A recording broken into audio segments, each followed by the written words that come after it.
Bruxelles, où nous allons retrouver notre correspondant permanent, Valérie Lerouge, la Belgique, pour évoquer une initiative de santé publique qui rencontre un succès auquel il n'avait pas imaginé, notamment chez les jeunes. Alors, ça ne s'appelle pas tournée générale, ça s'appelle tournée minérale. Et vous avez une idée peut-être? On va demander de quoi il s'agit à Valérie. Bonjour. Bonjour William, bonjour à tous. Eh bien, c'est la tournée générale, mais à l'eau.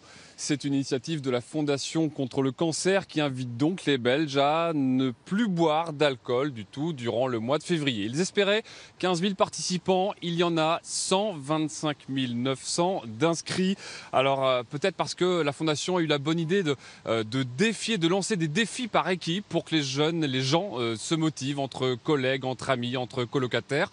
Et elle a lancé sur son site internet une application et pas mal de petits conseils d'eau aromatisée, de cocktails sans alcool, de choses à faire durant ce mois de février.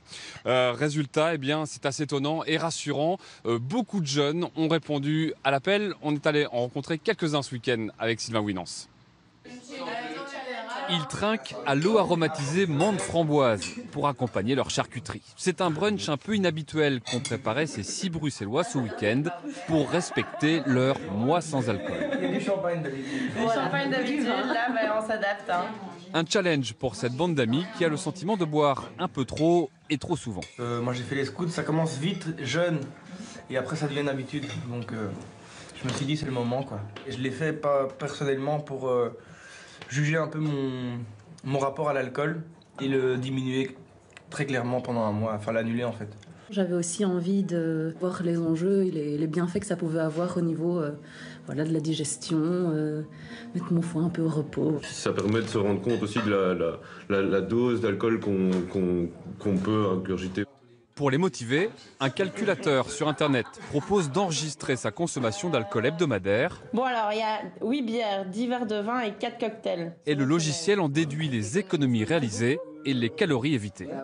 C'est marrant parce que moi je trouve pas ça beaucoup. Et du coup, t'économises combien par semaine ou par mois? 135 € par mois.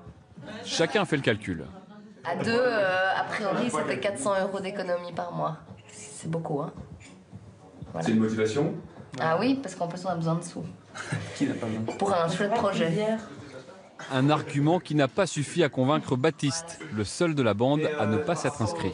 Je pense un peu que certaines personnes le font un peu pour rentrer dans pas dans un moule, mais rentrer un peu dans le bien-être et tout ça. Et au final, le premier anniversaire venu, ils vont se mettre la pire. Donc bon.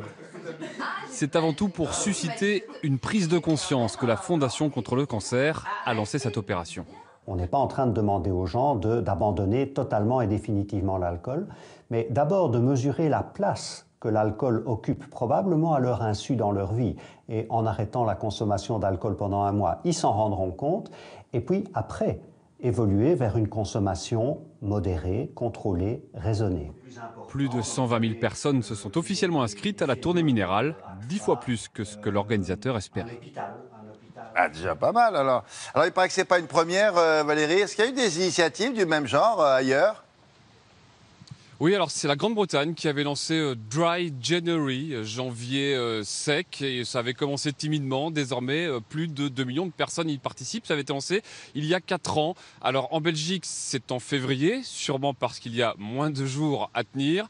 Et plus sérieusement, l'enjeu est peut-être encore plus important ici, car selon les chiffres de l'OCDE, eh bien les Belges sont tout simplement les plus gros buveurs d'alcool d'Europe, 12,6 litres par personne et par an, contre 11 litres et demi par exemple en France. Et les médecins estiment que 10% des Belges ont une consommation, je cite, problématique avec l'alcool. Alors si cette opération, si cette initiative un peu ludique, un peu sympa, peut faire diminuer un petit peu ce chiffre, eh bien ce sera toujours ça de gagner. Bien sûr. Merci beaucoup Valérie, à plus tard. Bonne journée.